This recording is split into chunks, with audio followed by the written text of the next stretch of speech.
So let's bow our heads. Dear Lord, thank you so much for blessing us with this opportunity to meet and to learn more about the things you created for our health and for our strength. Help us to take away some valuable information and bless us as we think of how we can apply this to our lives in the upcoming days and weeks. In your name, amen. Amen. All right, so today is kind of like a chemistry lesson on your food. And I realize it's titled Carbohydrates Can Make You Fat, and it starts out talking about fat. But in order for you to understand the carbohydrates, I want you to understand the fat also and how one can become the other. So I want to start off with this really cool picture. Can anybody guess what it is? Is it potatoes? No? It's sugar. It's an electromicrograph of sugar. This is what it looks like if you blow it way, way, way, way up. I think it's a really cool picture.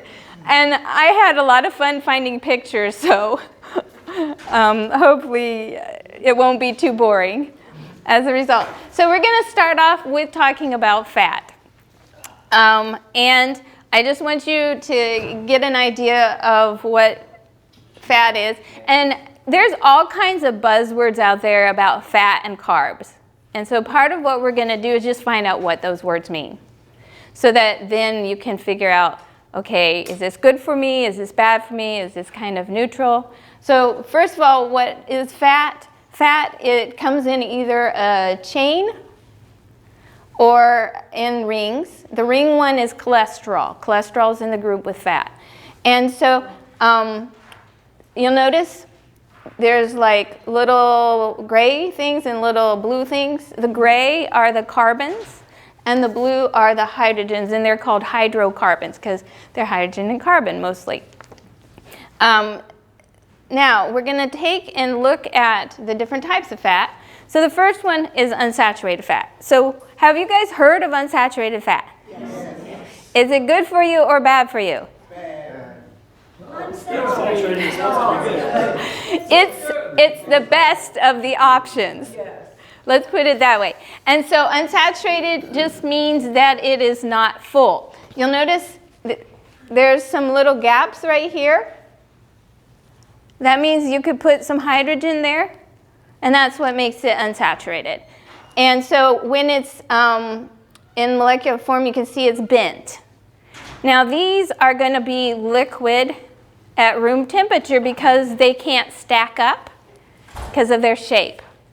So these are going to form the oils and stuff. But they're also what we find in our plants.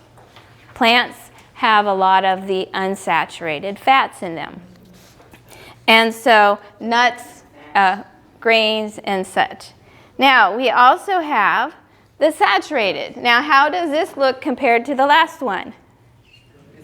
It's straight. It's straight because it's full. That's why it's called saturated. And this is going to be solid at room temp. Well, you know, not if it's milk, but this is the picture I could find that would have plenty of saturated fat. And we find it mostly in animals. Animals actually make it. We do see some in plants, but in a smaller proportion. But coconut has a high proportion of saturated fat and palm oil. And why do we use these? Well, because of their shape, they have a longer shelf life. They don't go rancid quite as fast, and so that's one reason why saturated fat is used a lot. And then we have the term triglycerides. Have you guys heard of that before? Yeah. You go to the doctor, and what does he look for? Triglycerides. Triglycerides and your lipids. And so triglyceride is just when we take 3 of these chains together, put them with a glycerol, and this is kind of what it looks like. And so it can be saturated or unsaturated, and this is what we carry in our body. Some of it comes in with our food, but we also, this is what we make, and this is what we store. And that's what we find in our fat cells, is triglycerides. Now, have you heard of omega-3s? Yes. See? But did you know what it was? Yeah. So this is an essential fatty acid. Essential means that we need it for our body, but we can't make it. So we have to get it from our food. We can make all kinds of things in our body, but there are some things we can't. And so it comes in our food. The sources are flaxseed. You've probably heard it's good to have flax, and walnut, soybean oil, but also, of course, the one that most people are promoting is the fish oil, right? Yeah. But do you have to get it from fish? No. You can get it from walnuts and flaxseed, right? And so what is the function? We actually use it in our cell membranes. We use it I forget what I was going to do. I lost my train of thought. Anyways, so our cells have fat around the outside. It's what the membrane's made out of, and this is part of those membranes. And it does help with our LDLs. Are those good or bad? Bad. Bad. So it's going to decrease those. That sounds good. And HDLs, good or bad? HDL's great. HDLs are the good ones, and so it's going to increase it. So it is good for you, and it does help with our cholesterol levels. What else can you eat besides walnuts and soybeans and flax seeds? I didn't see anything else really that had the omega-3 in it. Omega-3 is actually dark green leafies. Okay, dark green leafies according to Chester. I eat green leafy, I love that. Yeah, I eat everything I can to make sure I'm getting everything I can. Where's the fish get That's why I asked you. omega-3? Yeah, exactly. So I Googled a lot of this information. So Google can help you find more information. So omega-6 is another essential fatty acid. This one comes from vegetable oils, and we do need it in our body. We do need it for hair and skin and stuff. Unfortunately, that's probably the one we get the most of. That's what is in a lot of the food, and so you tend to have too much of one and not enough of the other. So those are those fats. Now, how about this one? Good or bad? Good and bad. Essential. Ooh, that's a trick question. It is a different shape. It's made out of rings instead of long chains. Notice where it comes from. Animal sources. Plants do not have cholesterol. Plants do not make cholesterol. Sugar comes from a plant. Sugar's not cholesterol. It says sources. That's what you add to the sugar that makes the cholesterol. The animal makes it from, You're an animal. and you're I in. hear that. This All you need. is just the start of how sugar can make you fat. Excess fat, excess sugar, excess protein. We can convert to cholesterol. Our liver can do that. What do we need it for? We do need it. The hormones like cortisol, testosterone, estrogen, those are all made from cholesterol. Vitamin D that we use for bone formation, we can make using cholesterol that's close to the surface of our skin. Sun comes in, hits our skin, and hits the cholesterol and starts the process of forming the vitamin D. And then we need it for bile. We need bile to digest fats. So we need a fat to help with the breakdown of fat. And then we do need it also for our cell membranes.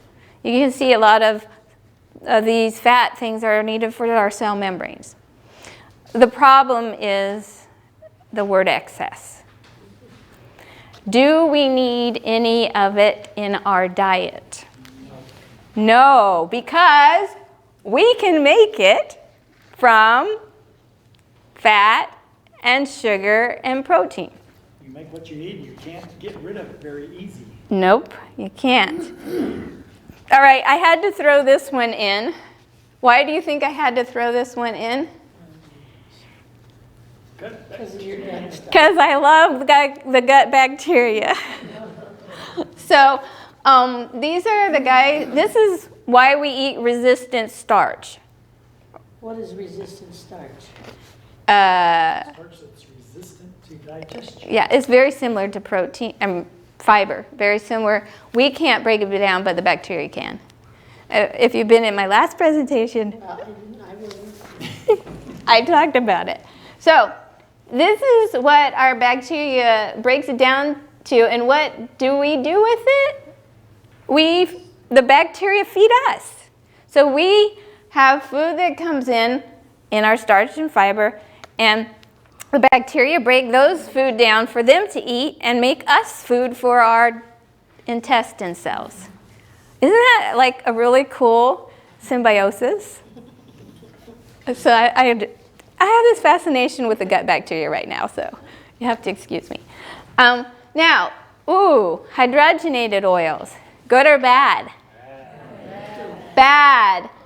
Basically, do you remember what our saturated fat looked like? Straight. It was straight. Do you remember the unsaturated? Curved. It was bent, right? Is this straight or bent? It's both. It was a bent one that they straightened. So what they've done chemically is they've taken an unsaturated fat and hydrogenated it, adding hydrogens to straighten it out. That way it will be solid at room temp and have a longer shelf life. The interesting thing is that this comes from corn oil. And the two worst things we're going to look at come from corn. And what happened is back in the 1950s and 60s, they had a new hybrid of corn that they could make about 180 bushels of corn per acre. And all of a sudden, they had all this corn flood the market. Lots of cheap corn. What do you do with all this corn? Do you produce less and farm less land? Or do you find new ways to use it? So that's where hydrogenated oil really came into play. And where do you find this in your food? Everywhere. Peanut butter, hot cocoa mix, all kinds of processed things.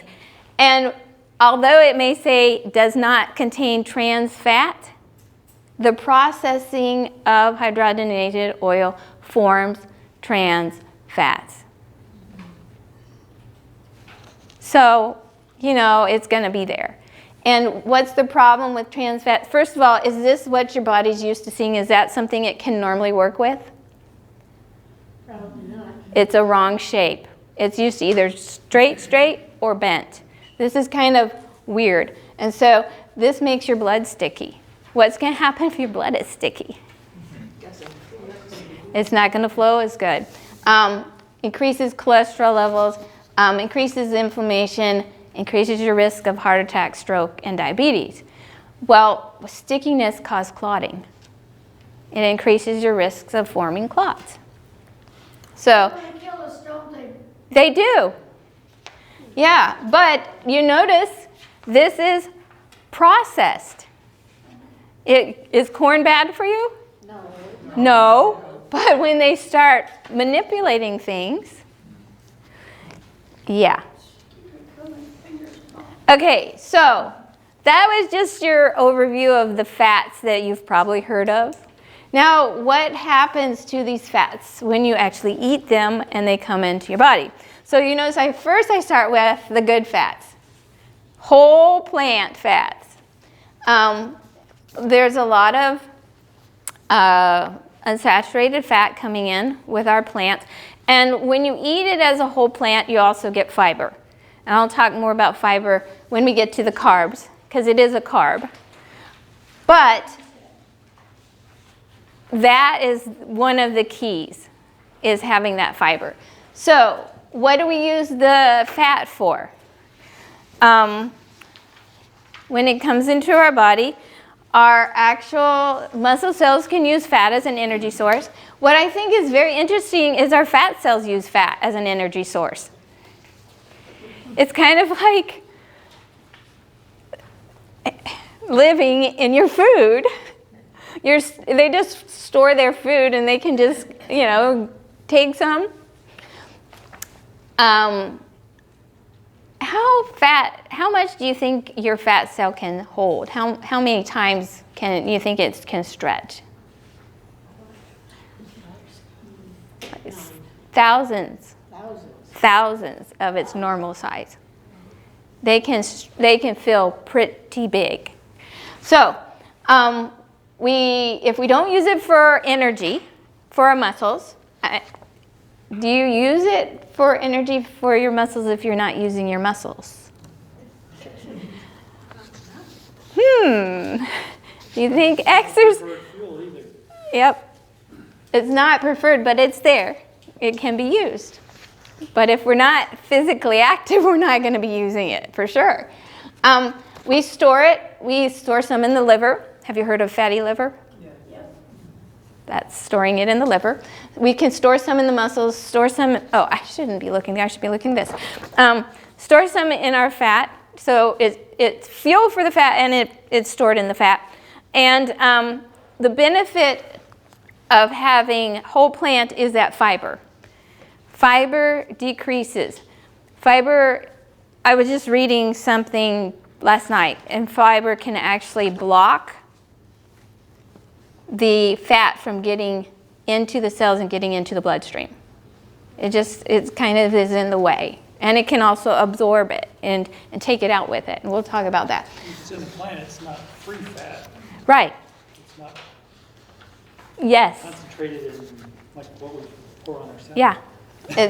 So it's even harder to get it into the bloodstream when it's in the plant form. So then we have plant fat that's been processed. What's the difference between this and the whole plant form? There's no fiber.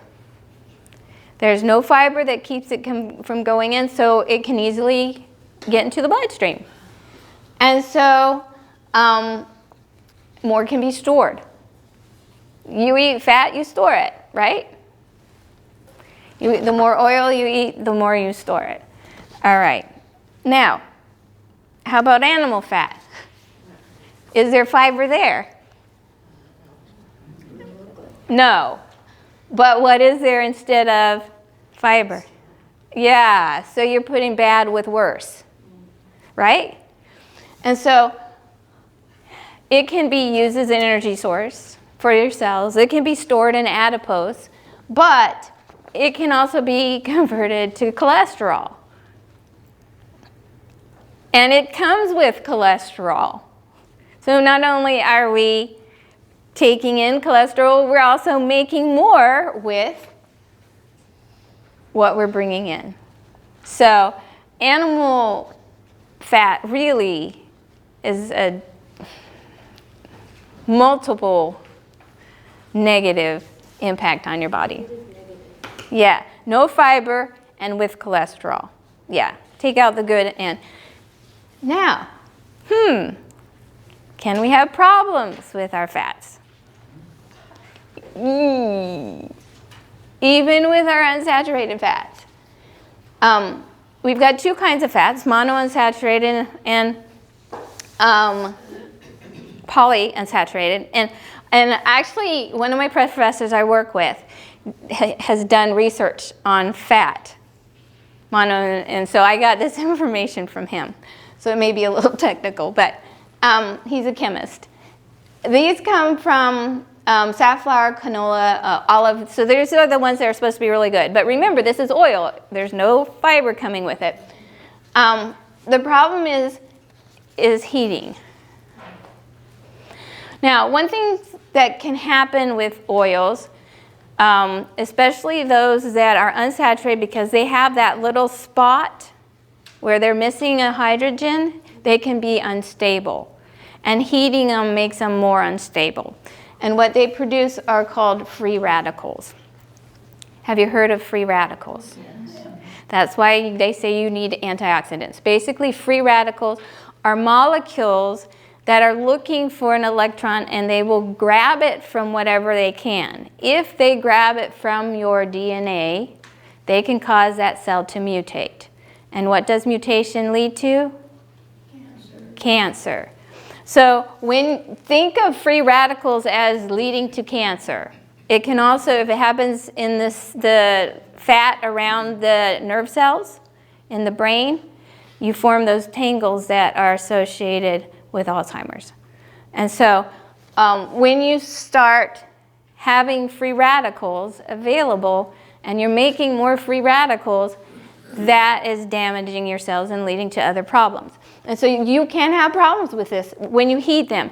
And so whenever you look for oil, look for one. I use avocado oil because it says it has a high smoke point. That means it can heat higher before it starts to smoke. Smoking tells you that you are making free radicals. Just think of it that way. When you start to see smoke from your oil, that means you're making free radicals. Now, just the oil sitting on the counter, it can make free radicals. That's why it's often in a dark container, because light hitting the oil makes free radicals. I keep mine in my refrigerator. My oil. I know that sounds weird, but I keep it in the refrigerator in a dark container, and then I just have a little tiny dark container that I keep a little bit out on my shelf to use, and then when that's empty. That way the bulk of it is in the refrigerator in the dark. So I'm making as few free radicals as possible. So heating oil, now you can guarantee most of them will hit their smoke point by about 350 degrees. So if you're cooking things with oil over 350 degrees, is a good chance you are in the process of making free radicals. So that's the temperature that my colleague said was, and I found this also on a website. So that if you go higher, what do you do at that kind of temperature? Bake, deep fry. Deep frying. Look at what can happen to our monounsaturated when you deep fry. Turns it into trans fats. So if you go to a restaurant and they say, oh, there's no trans fat here, no hydrogenated oil, just the fact that they're deep frying. There is. They didn't add any, they didn't say about not making it. Yep, they didn't add any, but they're making it. Now, I know that those air fryers are all the rage. You put oil on your food in an air fryer. What kind of temperature are you using in the air fryer? A lot of it's at these high temperatures. You don't have lots of oil, but you're still coating everything with oil to get the fry effect. So you're still converting it to trans fats. If you're at those high temperatures, you're making the trans fats if there's oils. That would be any of those oils. All right, so I know you're hearing all these kind of things you didn't want to hear, right? All right, polyunsaturated. This is even more unstable. So if you're using polyunsaturated oils like soybean oil, corn oil, these break apart even easier, even more so at room temperature. They'll break apart and make free radicals. Heating, and the more you heat them, the more free radicals they make. So in reality, these are worse to cook with than the monounsaturated. So what do we do? Both of them. Over time, just in room temp. can form free radicals, become rancid. Don't eat 'em. Don't eat them. And you know what my goal is for my next presentation? I'm going to come up with some, it'll be a cooking class, and I'm going to come up with some ways that we can make delicious food with less oil. Yeah. And that's going to be a challenge for me, because guess what? I was still, yeah. Before I put this presentation together, I was making things with oil. I was like, oh no. Oh, I better practice what I preach. All right. So problems with saturated fat, and you'll notice there's quite a list, right? Okay, so I already told you we can make cholesterol from it. What's the problem with cholesterol? We need some, but if we have too much, it can get into our bloodstream and be carried by our our LDLs. And where does it take it? Blood vessels. And it will get into the blood vessels and start filling in underneath the blood vessel membrane. Just the inside, it just starts, it's not, the way it does is it actually gets into the blood vessel wall. It's not just on the outside, it's actually inside the wall of the blood vessel. And of course we know that as we build up more and more, we have clogging. What age do you think this starts to happen? At a young age, kids eating hamburgers. They have found fetuses Oh, my goodness. with already cholesterol deposits. Yep, because of what mom ate. So people think, oh, that's for older people. No.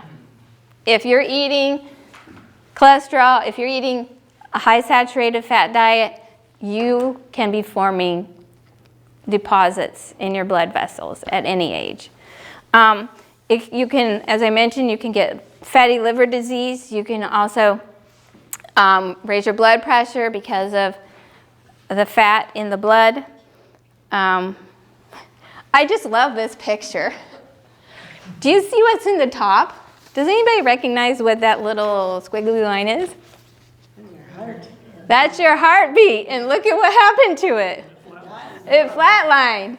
So I just, yeah, how much of that is saturated? Who knows? All right, another thing associated with high saturated fat diet is insulin resistance. And I know when we did Diabetes Undone, he touched on this. Basically what happens is that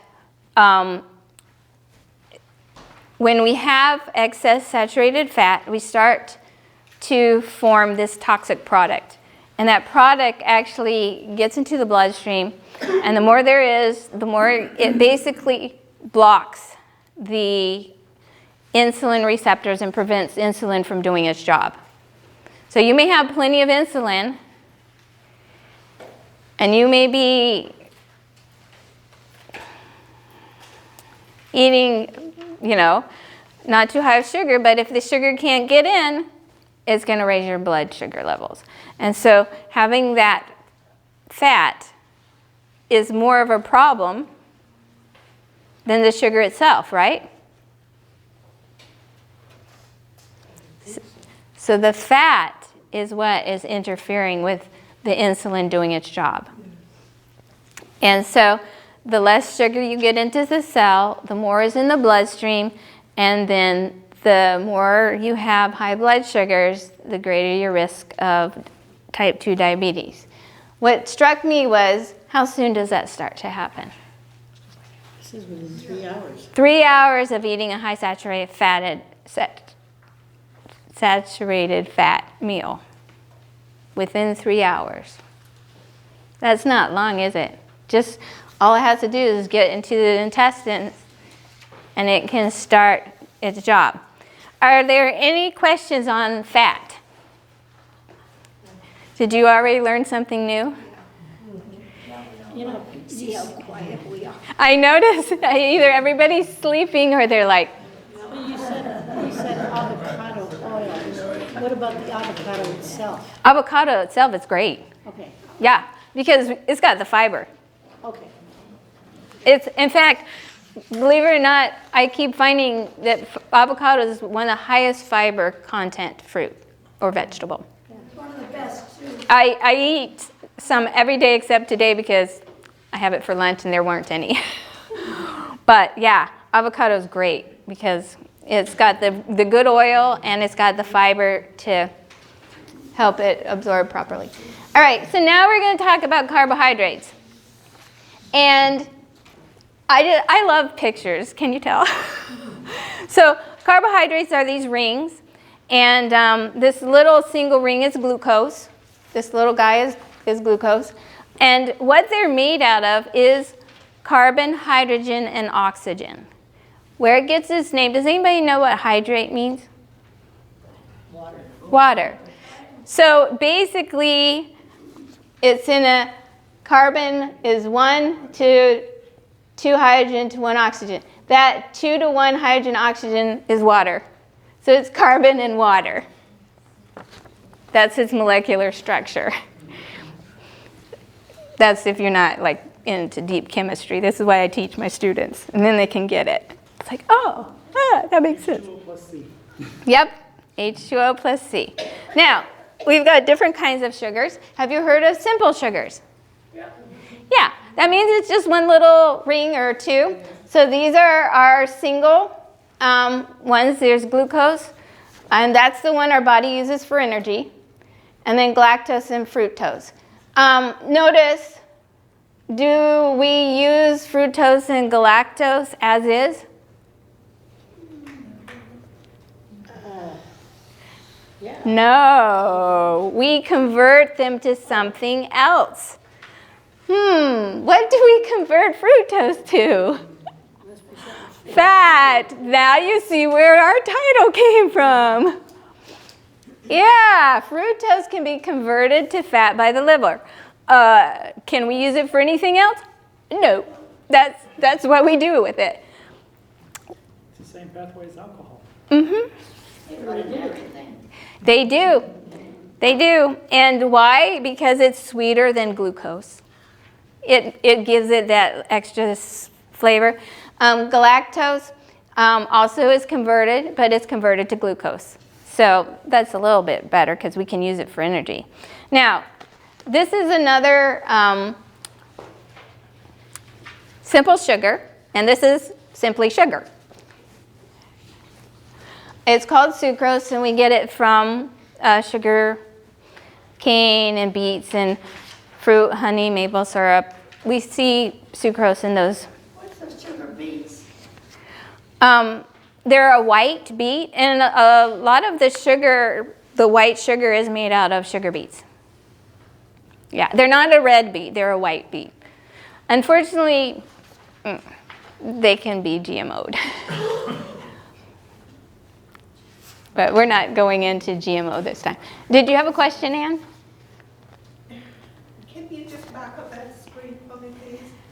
So how do you get sucrose from sugar cane when sugar cane is natural sugar?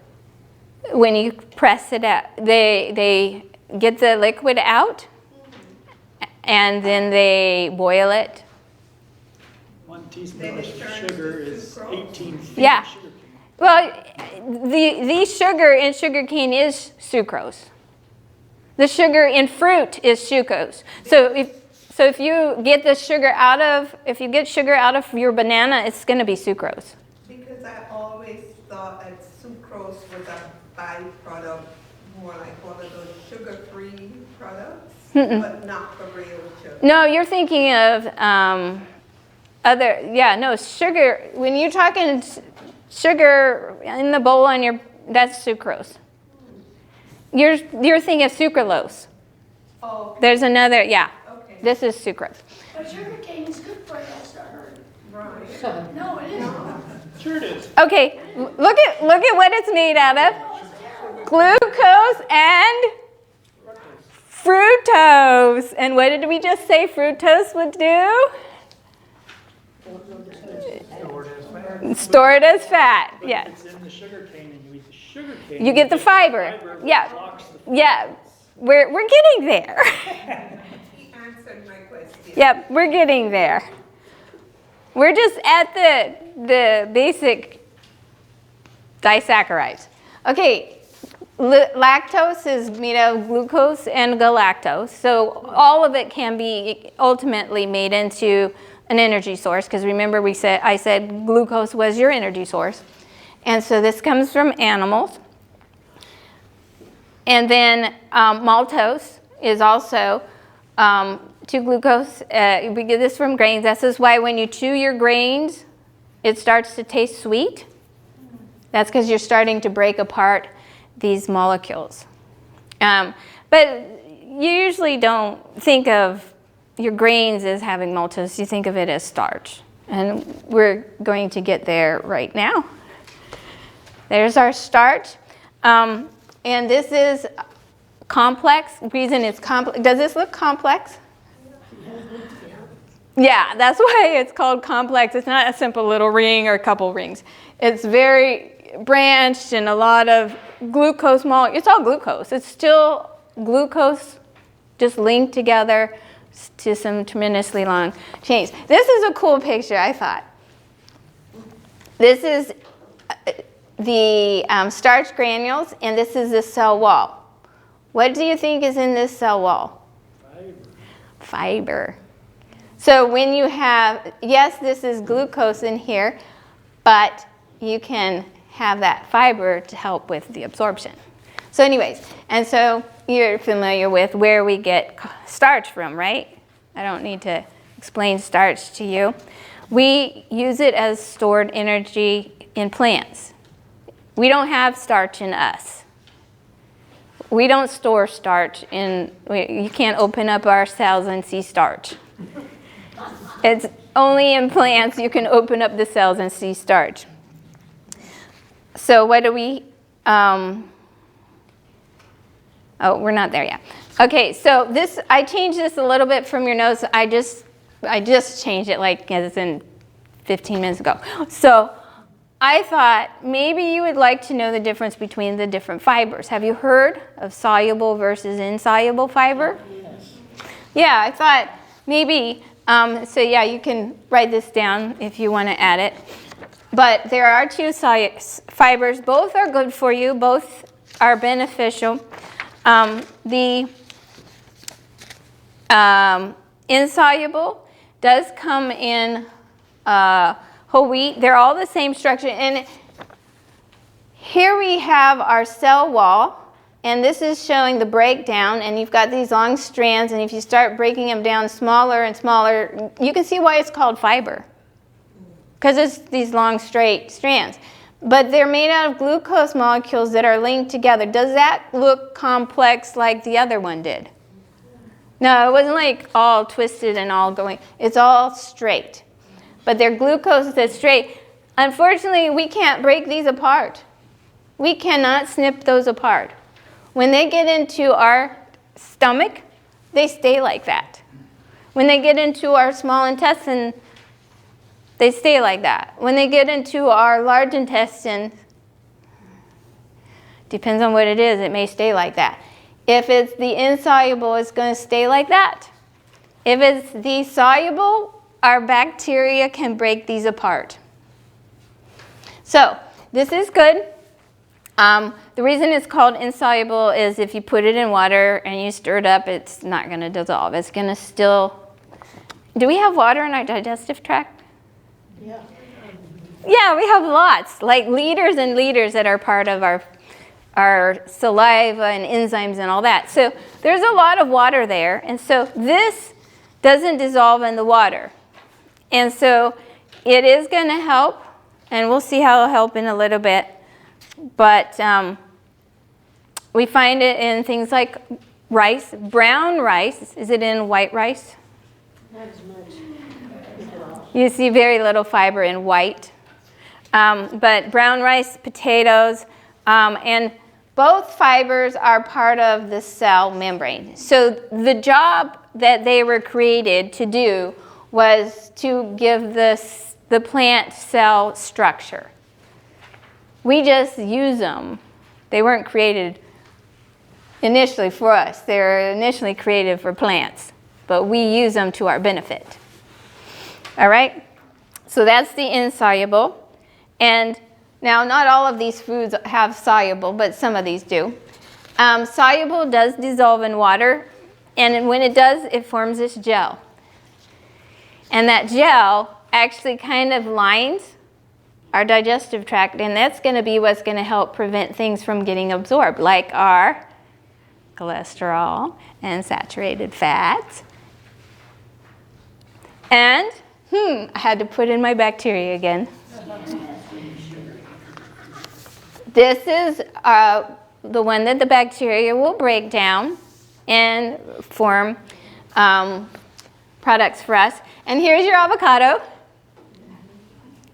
There's your avocado. No, both of you said avocados. Sweet potatoes, black beans, and these are just a few. There was a whole list. These are the ones that I like. Is it only black beans? What about the other kind of beans? The other ones were under the list of insoluble. So beans, no matter how you look at them, are good. Yeah. Beans give you fiber. Just for some reason, they said specifically black beans gave you soluble, and they didn't mention the other beans. And of course, I Googled this last night, so. All of your plants are going to have some of both. Some of both, but this is higher proportion. Higher than more than There you go. So you get a little bit of everything, a little bit of both with every plant, but these are the higher proportions. These were what was on the list in Google. Google's my best friend. All right, so that's fiber, and we'll talk more about it, what all it can do for you. Glycogen, I just threw this in. This is our storage form, so we take the starch, break it into glucose, and then store it as glycogen. We have about 4 or 5 hours worth of sugar stored in our liver and muscle in the form of glycogen, so that as the day progresses and we don't eat, we have some energy stored, available. That's what we did today. You didn't eat. I know when I don't wait to start using my energy stores. I just start filling it up again. I'm one of these people, my stomach's empty, it's time to eat. That's about every 3 or 4 hours. All right, high fructose corn syrup, good or bad? Bad. Oh, just looking at the picture. Very bad. Again, this is the result of having that excess corn. And what they've done is they've loaded it up with fructose. What does fructose become? Sugar. Fat. It is sugar. It becomes fat. So they take corn starch, add fructose to it, and turn it into a liquid. This is sweeter. This is what you find in so many processed foods. It's all over the place. It's cheap. It's and that's what I say. Cheaper source of sweetener. Cheaper and sweeter. What's the problem? Because it will convert to fat. Fatty liver, obesity, same thing that saturated fat does. The high fructose corn syrup is going to be involved with. But aren't they cutting back on that? Yes. And you look on stuff and you don't see it so much. Yeah. They are to some extent. Something else in, but Probably. It's alcohol without the buzz. Yep. The interesting thing is that when you look at sugar, regular sugar, it's 50-50, 50 glucose, 50 fructose. When you look at high fructose corn syrup, it's 55% fructose, 45% glucose. So it has more fructose, which is why it's sweeter. So before we move on, are there any questions? Now we're going to hear the bad part, right? Already there. Did you notice I decided I was going to live by example because I knew I was doing this presentation. I did not eat any sweets. I was good I ate today. it because I knew after this presentation, I wouldn't do it. Yep. All right, so carbohydrates in the diet. I'm going to start with fiber because not only do they help the plants, but look at all the things that it does for us. It scrubs our walls. That's a good thing. Yep, it's a good thing. Absorbs water and softens feces. Yeah. I will say no more. Slows the absorption of glucose. Diabetics, it'd be better to have a high fiber diet. And so instead of having that spike with carbohydrates, it's slower in getting to the bloodstream. All right? Some more. I already touched on this. Absorbs fat, absorbs cholesterol. It blocks. And then if it's not going into the bloodstream, it's going to go out. And it's going to take it out with feces. And so an interesting thing is it can actually help lower cholesterol levels in the blood. How can something that's in the digestive tract and can't get into the blood reduce what's in the blood? We need cholesterol for bile. If we take cholesterol out and saturated fat out with the fiber, we still need bile. So If you don't have the fiber, the bile gets reabsorbed and you don't yep. use it. And the bile, notice, goes out too. We're taking bile out. We need bile, so we have to go make some more. So where are we going to go to get the cholesterol? Let's take our HDL and go to the blood vessel wall, take it out of the blood vessel wall, take it to the liver to make bile. So the more cholesterol, the more bile, and the more saturated fat we can take out with the fiber, the more we can take out our blood vessels because we have to keep making bile. Is that how you lower your cholesterol? That's exactly one way to do it. Don't put it in. No. If you don't put it in, you still need the bile because you're still going to have fat in your diet, healthy fat. You still need bile, so you start taking it out of your blood vessels to make the bile in the liver. The So, way you get rid of it is take a sun bath. well, that too. What? What'd you say? But that's not the topic of the day. What did you say? Take a sun bath. Sunset. You convert your cholesterol to vitamin D. Yep. All right, and what else we already mentioned, it does feed our gut bacteria. You know, I have to talk about those guys. Now, that's the fiber. We can't actually absorb it, but it does an awful lot for us. Now, what about plant starches? It's got the glucose and the fiber. So, what do we do with it? We break apart the starch to glucose, and then we use the glucose for energy. We have less come in because of the fiber. And what do we do if we have too much? Probably stores it as fat, everything. Yeah. And what kind of fat? Probably not. Saturated fat is what, if we make fat from anything that we have excess, it's going to be saturated. So excess sugar, excess glucose goes to saturated fat. Excess protein goes to saturated fat. What's animal fat in here? Animal. Yep. It's the kind of fat that animals make, and we are animals. That's true. All right, how about processed starch? This is like our white flour and our white rice. It's only glucose. So how much is going to be absorbed? 50%. Most of it. a lot. And how quickly? That blood sugar can spike so fast for some people.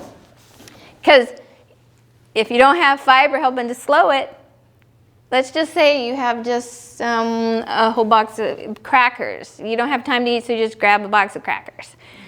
There's not much to digest in the stomach. So it's going to go right to the small intestine, and the glucose is going to start pumping in. Pumping in. And what happens if there's too much, excess, more than we can store? Can you see where I got the title from? So what is that key word that I keep saying? Excess. More, when you have more than your body needs, that's where it goes. Lactose is made out of glucose, galactose, I already mentioned. We'll use the glucose for energy, store it, and then convert it to fat. Galactose, converted to glucose, so it's in the same boat. Okay? How many of us have the enzymes to break that down? Yeah, a lot of people don't, which is why they have sensitivity to milk products. All right, here comes the sugar. I already touched on it. Glucose portion we can use as energy. Fructose goes straight to fat. So with every teaspoon of sugar you eat, half could be used for energy, could be because if you don't need it, it will go to fat too. Yeah. So half is automatically converted to fat. And notice it's not just sugar. Honey, I know honey's great, but it's still half fructose and half. It's actually a little higher in fructose. It's a little higher than, not quite, it's a little higher than 50%. Maple syrup, all of these. Does that mean all the good honeys? You know, they talk about different kinds of honeys. They're all sucrose. They're all sucrose when you come down to it. When you come down to it. And what is fruit made out of? Fiber. Fiber. That's the key. Can we cheat? I'll tell you what I do. I make baked goods and I pump up the fiber so I can put sugar in it. We all cheat. I did a little bit of math or calculation. So when you look at the percent fiber to sugar in bananas compared to, and I'm just fiber to sugar, bananas have about 22% fiber compared to the amount of sugar there is.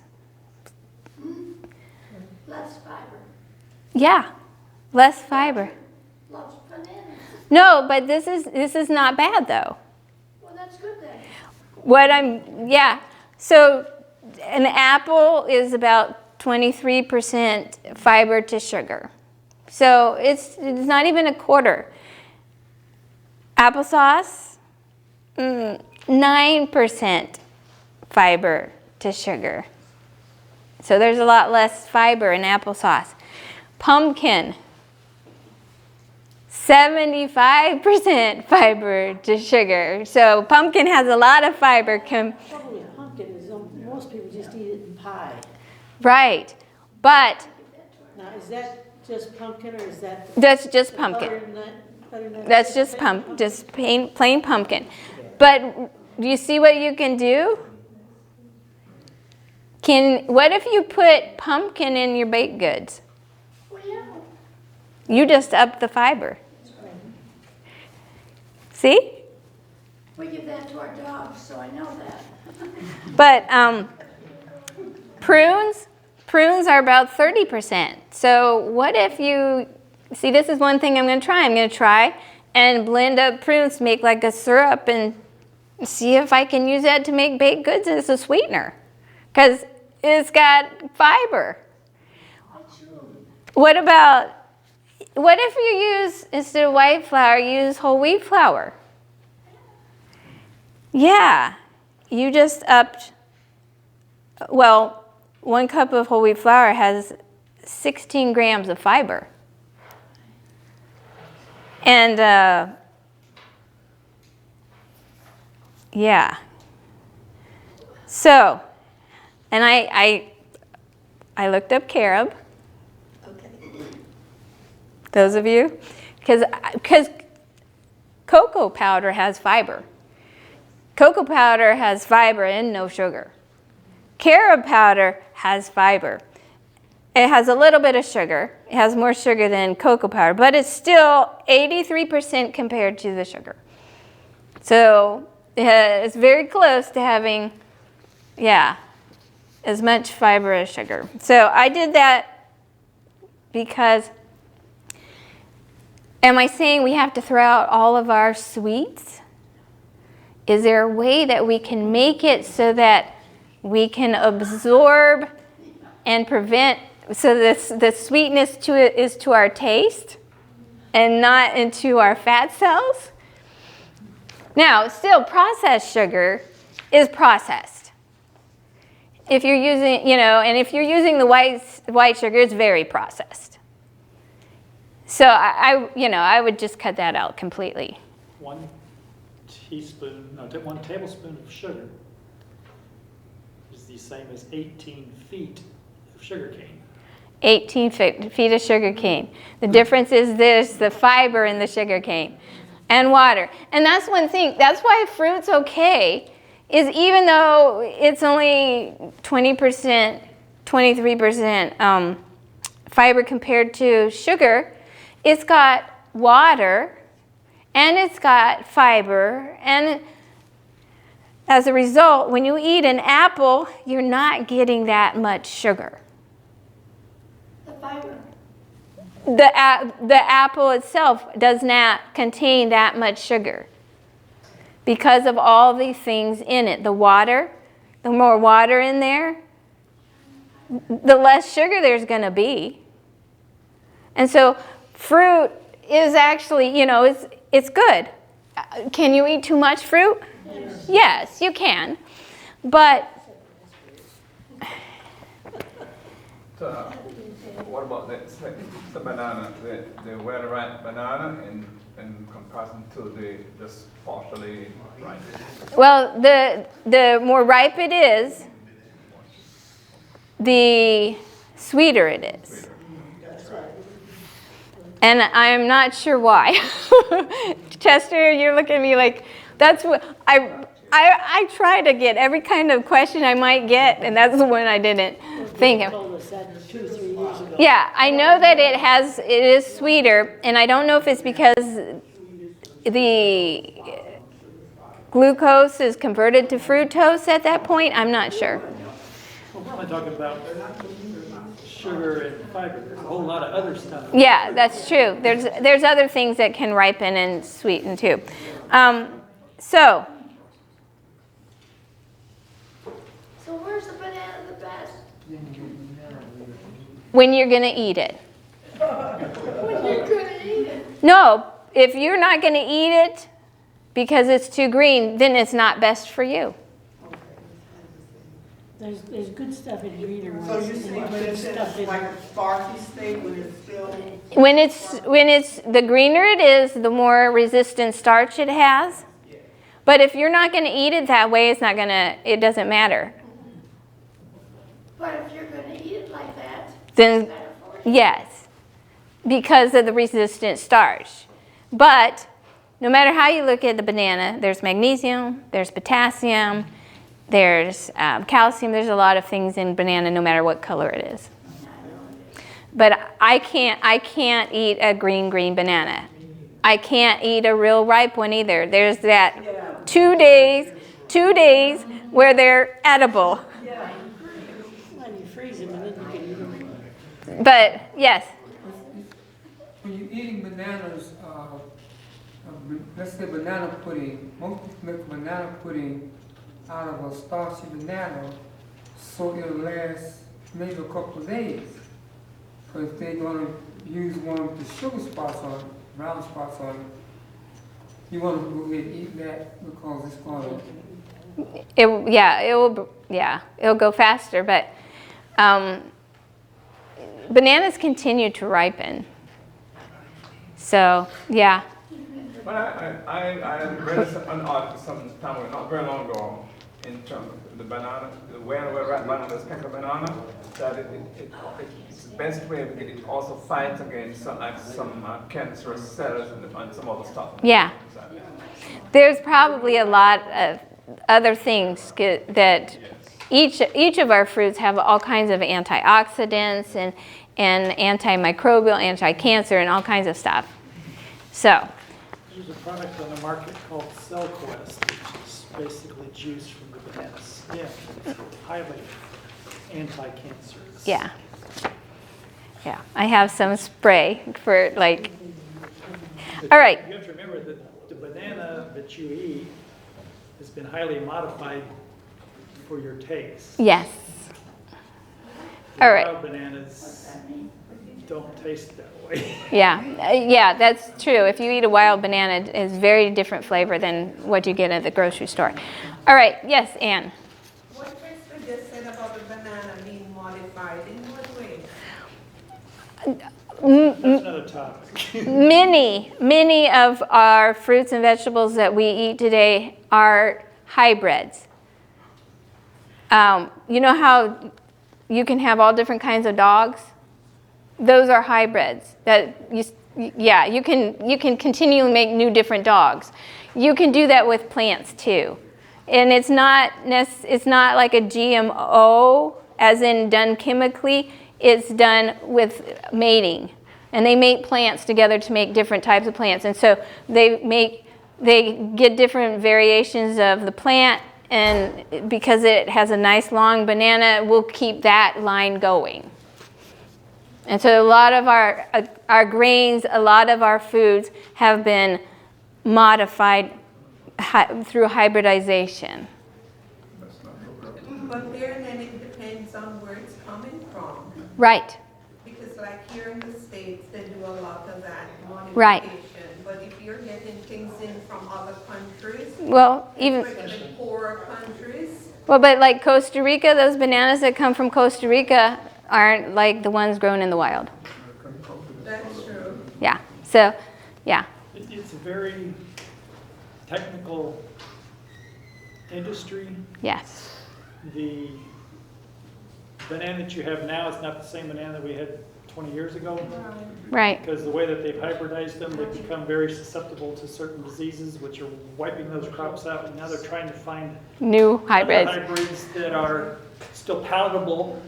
Yep. It's a constant agricultural growth.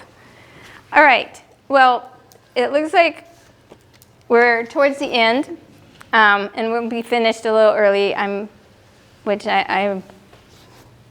not too.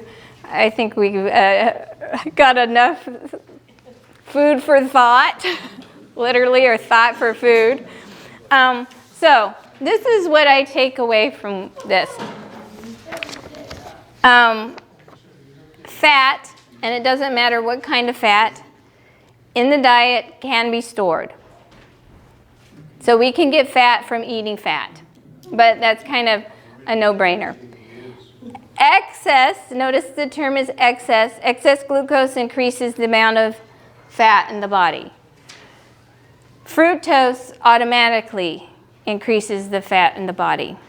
Saturated fat can increase the amount of cholesterol you have, and cholesterol can clog up the vessels. Fiber is our friend. Isn't that the key? That's the key. Are we getting enough fiber in our diet by eating the plants whole, not with it stripped off to make them white? Now, this is, what's the best diet? May I ask a question on this wheat? Yes. Since it's a little bit off the thing, but it's still in the plant thing. I was reading an article the other day where it says you have to be careful when you buy whole wheat bread. That is throwing me kind of for a curve. You got it. It has to say 100%. Yeah, exactly. Because it actually, if it says whole wheat, but if it says wheat, they like to say it's wheat. Yeah, you got to look for the whole part. That's the key word, is the whole. Whole means it's 100%. It's not had the fiber stripped off and the vitamins and stuff. Because they love to put wheat flour. And you think, oh, yay, it's wheat. Well, white wheat, yeah. It's not, you got to look for the whole word. Whole wheat, yeah. Pardon me? What about multigrain? You got to look to see if it says whole. Got to look for all your grains. Oats are usually whole and corn is usually whole. They don't like strip it like to the extent. So whole plant fats, whole plant carbohydrates, and moderate. Excess was a problem of anything, right? Moderate. Now, I know I've used this text before, but I think this is such a great text. Says, then God said, behold, I have given you every plant yielding seed. What foods do we eat that are seeds? Mostly fruit. A lot of fruit, a lot of vegetables. A lot of things are Plant yielding seeds, fruit. Seeds. No, well, tomatoes. because here's the fruit. We're actually the seed. What foods do we eat that are seeds? Grain, legumes. Yeah, Grains, legumes, nuts. These are all the seeds that we're eating. Right? So God gave us all these seeds that, when you think seeds, it's something you could plant. If you could plant that, That's like But you can plant apple seeds and get an apple tree. but you're not eating the seeds. Do you eat the apple seeds? Not really. That's what I'm talking about. We're seeds. We're getting, here's the fruit. Read a little further. I thought it meant that the seed was in the whatever. Nope, nope, nope. This is, You eat broccoli, that's almost a seed. right. It's working towards becoming a seed. It's not there yet. When you eat tomatoes, you eat the seeds. Okay, so let's get to the fruit part, okay? Yielding seed, because a lot of people think that the Bible just says you should eat fruits. No, seeds, when we're talking seeds, we're talking legumes, beans, nuts, grains, all of those are included in the plants yielding seed. And then every tree which has fruit yielding seed. Okay, so fruit and all those others, those shall be food for you. Now, this is what I get from this. God gave us whole plant foods that provide us with glucose for energy. That fruit, the sucrose in the fruit gives us energy. The carbohydrate in the grains, the starch in the grains give us energy. He gave that to us, the glucose for energy, the fructose, because we do need cholesterol. We need to be able to make cholesterol for our cell membranes, for our hormones, for our bile. So he gave us that. He also gave us unsaturated fat. Do we need some storage? Do we need insulation? Yes. We do need some fat for insulation. We have a little bit on our heart. That fat actually protects the heart. So when we get too much, that's when it's a problem. Along with all this, he added fiber to control how much gets in. Then, it was all perfect and fine. Till we came along. We are the ones who messed up the balance. Do you think Adam and Eve were obese? No. We messed up the balance by eating excess, eating more than we need.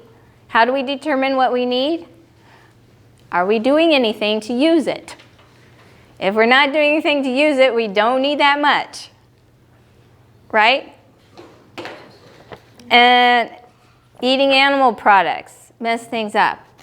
And removing the fiber through processing. All of these can lead to being overweight, obese, and all kinds of other problems. When did God say they could start eating animal products? Do you think it could have been so that they would start to shorten their lifespan with diseases? They couldn't live to 900 anymore. And I think that helped speed things up by adding that animal into their diet. That's kind of makes sense. Yes? We need to find out where we can get some good seeds that's not hybrid seeds. Because we need to be growing our own. You look for ones that are called heirloom. Those are going to be less hybrid. Heirloom ones. All right. Any questions? Did this give you some things to think about?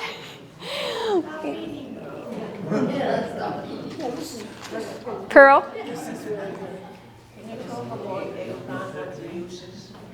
Eggplant?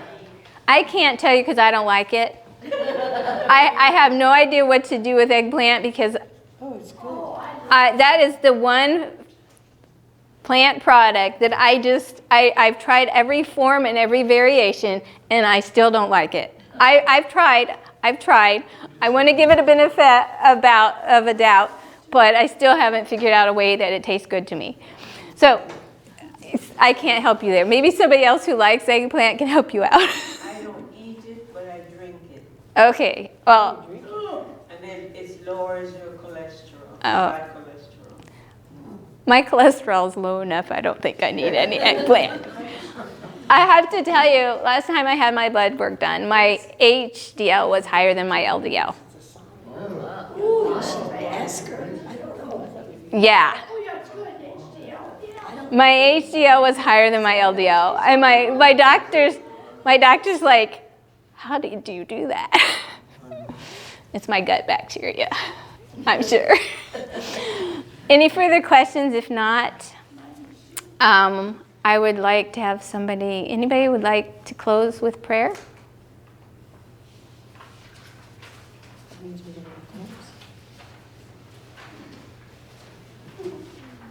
You want to, Chester? Yeah.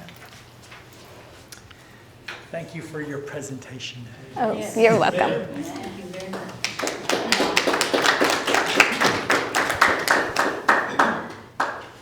Father in heaven, we thank you for this day. We thank you for the opportunity to worship today and to learn more about these wonderful bodies that you've created for us as we worship on this day in honor of creation. Help us to take the message that we've learned and to put it into practice that we may be more healthy and be able to be fit representatives of you to those that we meet. In the name of Jesus we ask. Amen.